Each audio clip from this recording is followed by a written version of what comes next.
Welcome to the Kopite Podcast with your hosts Mick Moran and Jay Pearson.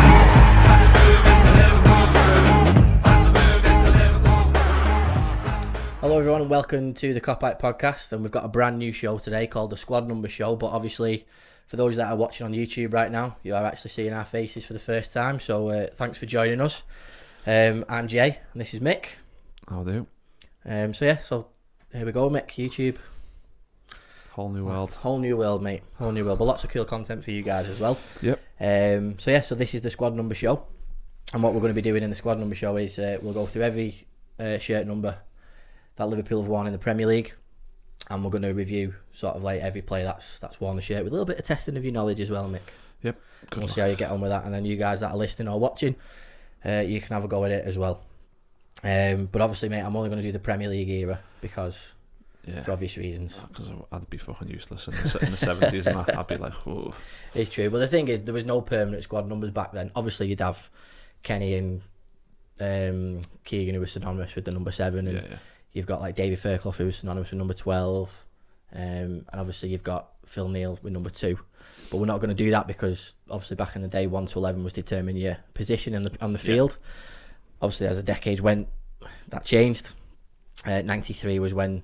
the FA started using proper numbers and they were actually designated to each player, and then the Premier League adopted that with names on during the second season. Wasn't actually the first season, the Premier League was the second. Yeah. But anyway, let's move forward and test your knowledge. So we're going to start with obviously the number 1 because this is our first episode, so we'll start with squad number 1, and then obviously these episodes every time we do them we'll just focus on a different squad number. So you ready?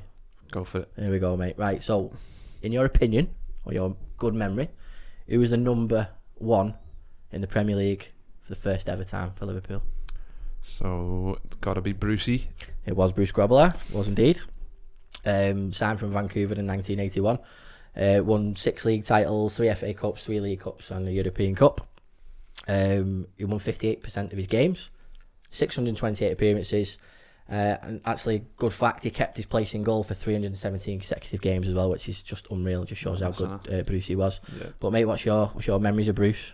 I think everyone pretty much remembers him for the knob jelly legs. Jelly legs, in Rome. So that's such an iconic moment, not just for Liverpool, in football in general, isn't it? Yeah, I think it's just one of them. It's true. I think for me, it was just. The handstands was always one for me in the cup final at Wembley. That's a synonymous memory for myself. Obviously, I was only about 4 when that happened anyway, so just looking back on the old footage and stuff, Roma obviously is one. One of the things I do remember though as a kid was the fight he had with McManaman. Oh, of course. Do you remember that? Yeah. So that was one of the first things I remember for Brucey. It was just him and Macca going hammer and tongs against each other. Don't ask me what it was because I can't remember what the fight was about, but that for me was synonymous with Brucey. And I think for a lot of people, especially the older generation nowadays, would consider Brucey as, arguably the best goalkeeper we've ever had, up until a certain Brazilian.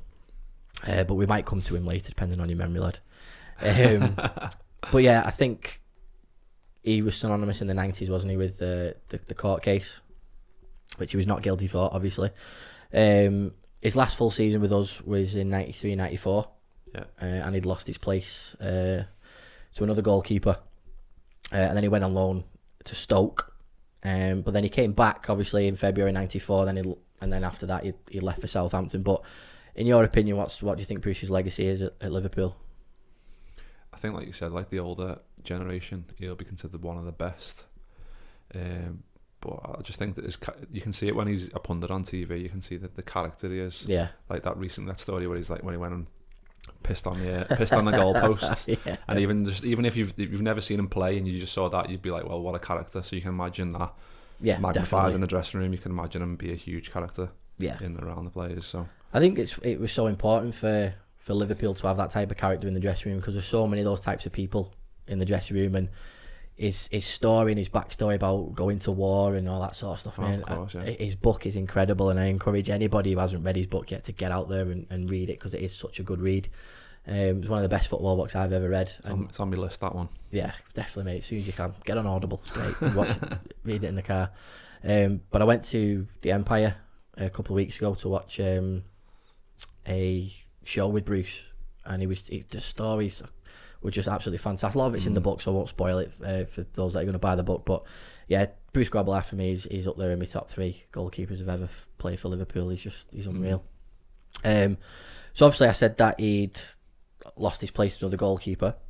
So who was the second person to wear the number 1 shirt? It's got to be J-Mo, hasn't it? It was David James.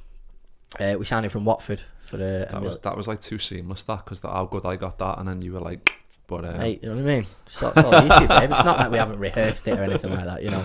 But he doesn't know the answers. Signed from Watford for £1 million in 1992. Won the League Cup in 95. J-Mo won 48% of his games. 277 appearances for the Reds, and again, a good bit of consistency. 213 consecutive games from Feb 94 to Feb 98, and he lost out to Brad Friedel. He then got back in the side in 98-99, but it was his last, because then he was sold to Aston Villa. Come on, mate, what's your memories of David James? Well, I was born in 89, so you're saying there, He's the one that you remember. he was the one, like the first keeper I properly remember when I started watching Liverpool properly. Yeah. But I used to remember all the bad things, like Butterfingers and known as Calamity James. just like absolute shockers. And I do remember one time, I'm sure it was David James, where he kicked the ball and it went over outside the stadium. Oh, right, okay. I'm sure it was him. I don't know if it was on telly. It must have been on telly somewhere, but I don't know if it was him or someone else, but I'm sure, because he had like a massive kick on him, didn't he? Yeah, true. But that sticks in my head as well. Well, that's it. I mean, he was known as Calamity James for a long time. And don't get me wrong, he was a good shot stopper, and that, you know, I enjoyed watching him and stuff like that. And particularly, I liked having his name on the back of my shirt because it was my name as well. if you'd had him in today's football, he'd struggle, I think. Yeah, definitely, 100%, mate. I mean, I've got some funny memories of David James in terms of, like, I remember the story that came out how he played too much Nintendo and he blamed that on a lot of his mistakes. Yeah, he did, because he was an avid video game player, David James, and probably still is to this day. But yeah, he blamed that a lot of times on his mistakes. I'll never forget his Coventry mistake. His mistake against Coventry in '97 when we were going for the league, and it was close to the end of the season. He just came out. It was at Anfield and we got beat 2-1. He just came out for a couple of corners and he just flapped at them. And unfortunately, I wouldn't say it cost us. You know, an entire season cost your league, but for me, that really, really done me head in, because I just thought we were so close to that team was really good. So yeah, I mean, too many mistakes, but it's fine, because Grobbelaar was the same. He'd make some mistakes, but he was winning things, so you could sort of paper over the cracks on that. But with J-Mo, you couldn't do that, and you know, a solitary League Cup was all he had to show for his time at Liverpool. So moving swiftly on, the third person to wear the number 1 shirt, who was it? See, this is where I'm struggling now. Yeah. Was it? This is where I've got you. Wasn't Friedel, was it? Wasn't Friedel. Westerveld. No. Sander Westerveld, yeah, it was indeed. We bought him from Vitesse Arnhem. £4 million in 1999 in a bit of a shake-up by Houllier. If you remember that old-school team photo, it was like, must have been about 60 players that he signed in that season, in that summer. So you can't knock Westerveld for the trophies he won. You know, he won the treble in 2001, and then obviously picked up the Super Cup as well the same year. Won 57% of his games, but he only played 75 times for Liverpool. That really surprised me. That I thought he played a little bit more. Go ahead. What's your memories of? See, my memories are mad, because I just think of the fucking fight with Franny. Wasn't it Franny Jeffers? Yeah. That was like a Macher and Grobbelaar moment, wasn't it? It was indeed, yeah. No, but like, I don't know, he wasn't, like you said, he didn't play that long, but because we had, like you just said with James, it's the opposite with him. So Westerveld won stuff, so his ability was kind of overlooked, because we had quite a good defence then. Oh, whereas Sammy and J-Mo was incredible. Yeah, with J-Mo, you had Bjorn Torre Kavama and Mark Wright coming to the end of his career, wasn't it? But so we're bound to struggle there, like. Yeah, but you're right. I mean, Westerveld, when he was signed, I just thought, right, I always loved getting a new goalkeeper, because it was just one of the things. I don't know why, because I loved playing in net when I was a kid. But yeah, he had the inconsistency of James and Friedel, but he offered that little bit of stability. But he had that because of Hippie and Hornshaw that were in front of him. That sort of back five was really good. That, especially that treble winning season with Babel and Carragher as well. So I think he was a great shot stopper. He just lacked a lot of dominance when he was coming for the ball. That was my biggest problem with him. Yeah. As evident in the UEFA Cup final. and he flapped in a couple of goals there. So I think you can. There's a recurring theme with some of these. They're all quite dodgy at coming for high balls and stuff. Well, this is it, isn't it? I mean, since Clements was in a league of his own. Yeah. The level of consistency that we had. Grobbelaar, again, he was consistent for a good few years, but he would have the odd mistake. Yeah. And he did tell a good story about him getting a bollocking once off the manager, which again is in his book. It's brilliant. But going back to Sander Westerveld, the treble happens. You win 5 trophies in the space of a couple of months. Yeah. New season starts, and I don't know if you remember the game that changed it for Hule, where he realised that he needed to buy another goalkeeper. I don't know if you remember. I don't off the top of my head which one. As soon as you say it, I'll probably remember. It was at Bolton. It was at the Reebok Stadium in the beginning of the 01-02 season, and Dean Oldsworth just hit a shot from nowhere. You'd expect the keeper to just gobble it up. Not for Westerveld. Let it go straight under him. Bit of a flap. Completely just cost us the game. And Hule, instead of just going, right, okay, I'll have a look, he fucking signed 2 goalkeepers 4 days later. Yeah. Obviously, it was Kirkland and Jerzy Dudek. And that was it. He was done then, Westerveld. But he made a lot of comments in the press saying, Hule promised me that I'd never be dropped and all this sort of stuff. Then he buys 2 goalkeepers. So now I'm number 3. I've come back from international duty and now I'm number 3. Well, I won't be at Liverpool while Hule's here. So it's just like, see you later, Sander. We've got two great goalkeepers anyway. So yeah, that was the end of Westerveld. End of Sander. Thanks very much, pal. Au revoir. So go ahead. Who was number 4? I think you just said him, didn't you? Dudek. Yeah. Bit of Dudek. Yeah. There's Sander. And there's Jerzy. Jerzy Dudek actually signed for Liverpool. We're in number 12. All right. Believe it or not. Mm-hmm. Signed from Feyenoord for 4.85 million in 2001. He won the League Cup in 2003. Champions League in 2005 and the FA Cup in 2006. Won 52% of his games and he made 106 appearances for the Reds. Go on. Talk to me about Dudek. Like I said, recurring theme.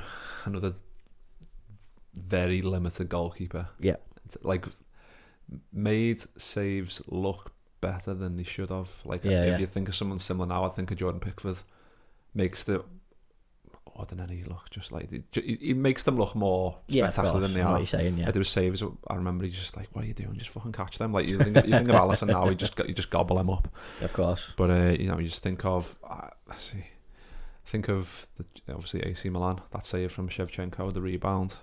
Yeah, I still don't know how he done that to this day. And then obviously the penalty save as well. Yeah.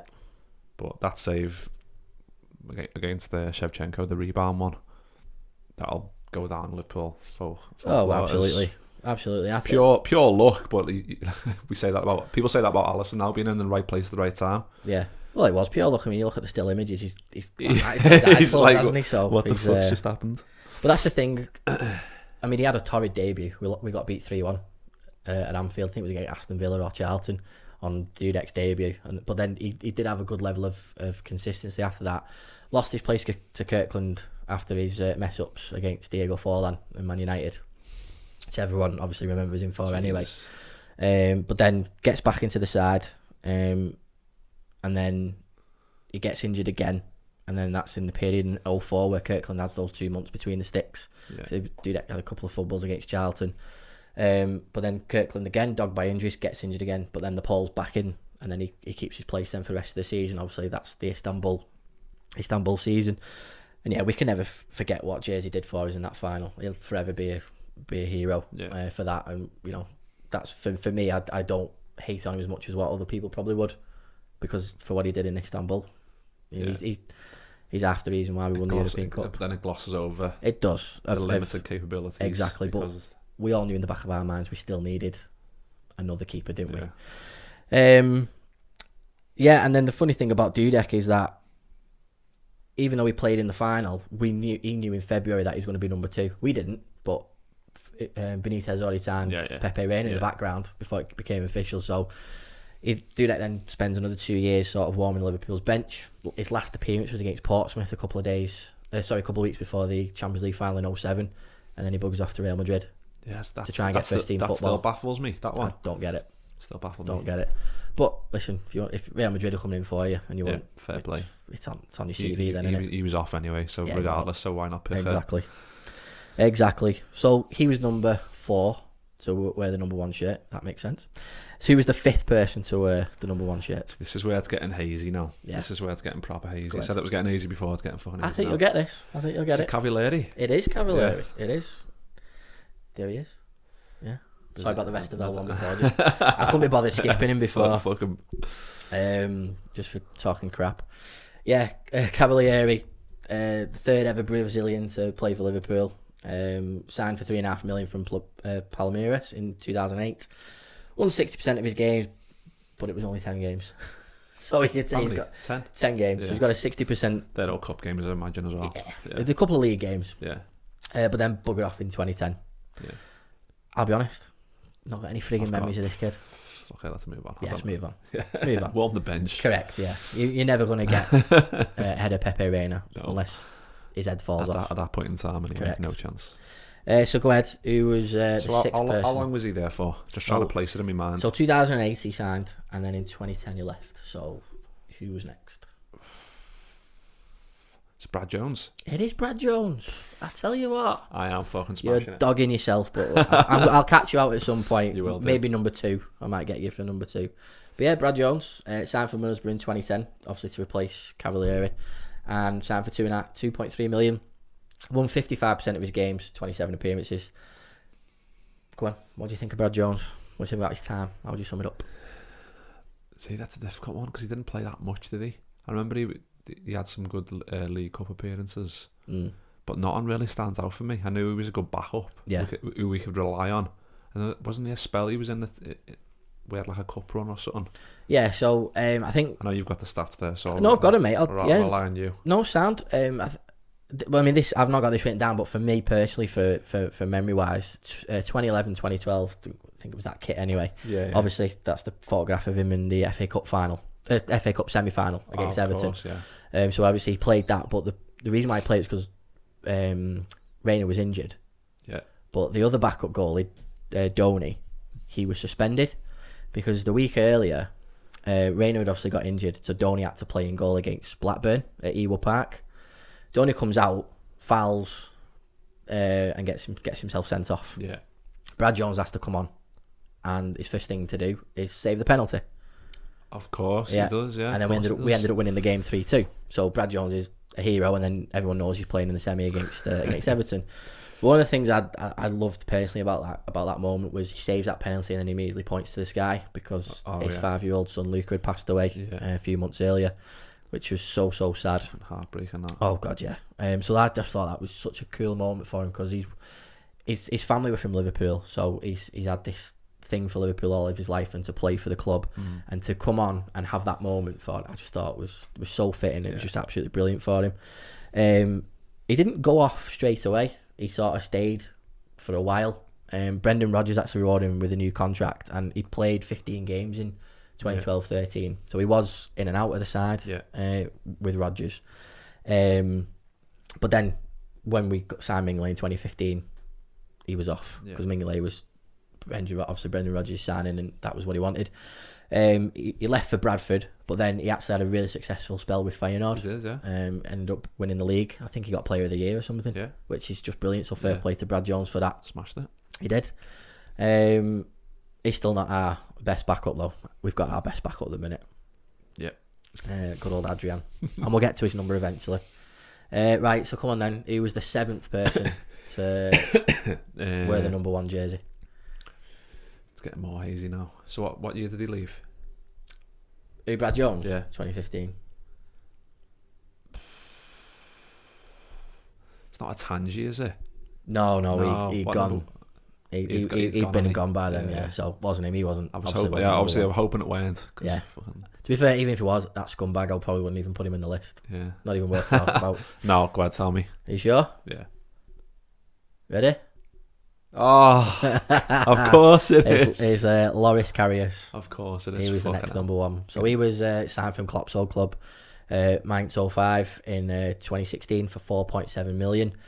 He won 55% of his games, 49 appearances. He was signed as tough competition for Simon Mignolet, and he was destined to start as our number one that season. I like the picture as well. Great picture, isn't See, it? I should have knew that, because I'll getting lynched for that. But I've just blocked his name from memory. I think a lot of people have. think Yeah, it's I just think a one of lot of people now have turned us off. It's just 'cause like we've a black mentioned hole those where guys, isn't it just been true. filling. Yeah. But I don't know if you remember, he broke his hand against Chelsea in a pre-season game in America. Yeah. So he was going to be the number one. We thought, we've got a brand new goalkeeper here. Mignolet hasn't been the best. He's going to start and crack on. So he had, when he finally got into the side, he had a run of 10 games in the side. Don't you remember the Bournemouth mistake when we lost that game? I think we lost it 4-3, and he's coming out for the ball, fumbles it, and they I think they end up scoring to make it 3-3, and they scored again to make it 4-3. For me, he was more interested in his Instagram and his hashtag LK1 thing. You know, that for me, it was just he never felt like a Liverpool player for me. No, I didn't see that grit and determination from him. At one point, Klopp made him just our Champions League goalkeeper. If you remember, he came out and said it. And Mignolet's going to play the league games, and Karius will play the Champions League games. Which we did do it. he had a lot of promise. Like I think he was at City when he was younger, weren't he? He was, yeah. And moved away, and then like we've signed him and gave him a huge platform to try. And obviously he's got some ability, but like he just, I think, a bit mentally weak, and you can see that from the mistakes he's made. And when he made mistakes, he'd never recover. And that's the problem. When you look at like who we've got in goal now, it's the complete opposite. When he makes a mistake, of course, it's blotted from his mind. This fella would just fucking linger and just get progressively worse. Yeah, and then you've got the mistake against. I mean, it was a mistake he got away with. The Roma semi-final, when there's a shot from outside the area and he flaps at it and hits the crossbar. Yeah, gets a touch on it, doesn't he? Yeah, so technically it's a save, but when you look back at it, it's really not. It's a 9-gallon shot, wasn't it? Yeah, exactly. Proper fizzer. That was it. Yeah. So yeah, we'd struggle a little bit, and then we're gonna have to talk about it, mate. I know you don't want to, but you go to Kiev, and I went into that game feeling very confident. I know Madrid were full of Ronaldo and Bale and Benzema, and they had some really good players, but I really felt the run we were on and the team that we had, I really thought we could do something in that final, and we were on top of them for the majority of the first half until Salah gets injured. I don't want to go over it too much because I know no one wants to listen to it, but everyone can say after the game, we didn't do this, we didn't do that. We didn't. It was fucking his fault. Do you know what I mean? For me, you can't make a decision like that in a Champions League final to throw the ball knowing that he's there. You wouldn't do that in five-a-side because he's too close. The fact that he threw underarm always gets me. Yeah. Like, unless it's a clear option, which makes you think this whole, like, if he's got, didn't he have apparently had like a knock on his head or something? Something like that. Yeah, apparently he had a concussion. But then I don't know if that's just a cover story. But for me, I can't see why, unless he just didn't see him. I just can't fathom it. Yeah, I know. It's just ridiculous. There's nothing he can do about the second goal. Second goal is just a world-class goal anyway, but that third one is not worse than the first one, but it's fucking hell. It's awful. It's one of the worst things I've ever seen. To do that on that stage is just unreal. I mean, remember after the game, obviously everyone's defending him, but you could see in the players' eyes that they just knew what had happened. And then obviously we've got the pre-season afterwards, and then Tranmere. And Klopp had given him the benefit of the doubt, and then he makes that mistake at Tranmere, and it's like, here we go again, full circle. That was curtains, wasn't it? Yeah, that was Klopp must be on the phone, right? I need a fucking good goalkeeper now. Yeah, get him out. So that was curtains, and yeah, he buggered off to Besiktas, and he's still shit there as well. Right. So, who is the 8th person to wear the number 1 jersey? Is this the last one? It might be the last one. Is it Alisson Becker? It is Alisson Becker. It is. What the beautiful bearded bugger himself. So, signed from Roma for a then world record fee of 65 million. For about a week. Yeah, it's still cheap now. That he's won 79% of his games. With 76 appearances so far. He won the Golden Glove with 21 clean sheets in his first season, and then he won the Champions League. He's won the Super Cup, the Club World Cup, UEFA Keeper of the Year, Best Goalkeeper at the FIFA Awards, and he's on course to pick up more this season, touch wood. And then obviously he's on course to pick up a second successive Golden Glove. I've run out of things to say about this man. It's him and Van Dijk. They're just, like, when you're looking for man of the matches each week now, you look past those two, Yeah, because you're so used to it. it's a good And point. it's such a good point. great position to be in. Yeah. And you're like, oh, man of the match, and you know, well, I mention Van Dijk now and again, but sometimes you just expect that level now. Of course. So then if they do drop, then obviously you'll be like, what's going on there? Yeah. But this guy is just, like I once said about mentally weak goalkeepers and keepers who make mistakes. This guy makes a couple now and then, and the Leicester one springs to mind. But he's just the coolest dude, isn't he? He's got everything. Oh, And we've talked about that on podcasts before, where people are saying, "Oh, he's Straight straight at at him." he makes the good position. But He knows where the ball's going to be. I mean, never parries anything as well. Like that Pukki, especially if we talk about Norwich as well, the most recent. Of course, game, yeah. straight at him. But he's proper fizzed that. Like I've always worried, like when strikers are getting towards our box, are they going to have a long range shot that's going to fly in with keepers in the past? But with him, I'm like, go on, shoot, because you give the ball straight back to us anyway, because you're going to get a corner maybe if you're lucky. Yeah. But if not, you're giving us the ball back. It's true. So it's just you feel so confident. That's the thing and I was just about to say. Calm. How relaxed did you feel when we signed him? Like, I just felt a wave of like, we've just put up with all that for the past 12 months with Karius and the past 3 or 4 years with Mignolet, and then we've just gone through all the goalkeepers there. You go back and we've got that stability where it's okay, we've got Alisson in there, it's fine.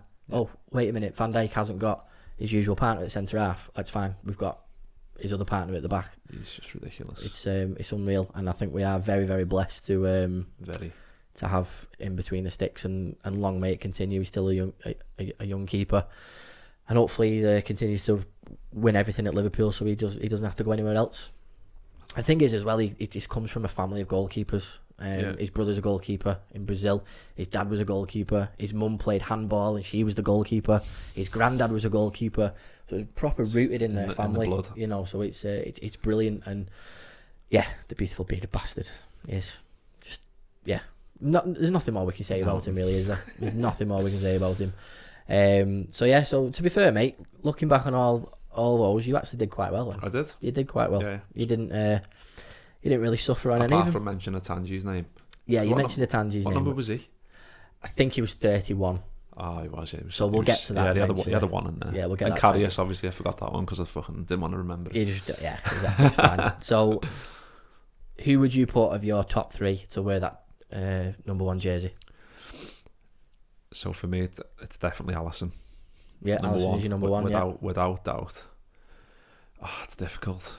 I'd agree with you on that one. Number 1. Like Grobbelaar, I know he was great, but if you're talking about ones I've seen, that's what would go. That's what we'll go off. I've still got probably Grobbelaar in there at second. Yeah, and then third. Difficult one, innit? Give me a rundown of them again. Okay, so you had Grobbelaar, then David James, Sander Westerveld, Jerzy Dudek, Diego Cavalieri, Brad Jones, Loris Karius, Alisson Becker. Fucking hell. I'd be putting Dudek in there, lad. I've got to put Dudek I've got to put Dudek in there. Just for Istanbul. Just for I Istanbul. was never his biggest fan, but obviously Istanbul. Exactly. Let's do that. Legend. Then. So that's our top 3. Yeah, you did well then, mate. So we appreciate you guys listening to that, and obviously for those watching on YouTube, we appreciate you watching as well. We're going to record number 2 very, very soon, and that'll be out soon as well. And yeah, thanks for listening, and thanks for watching. See you next time. See you next time.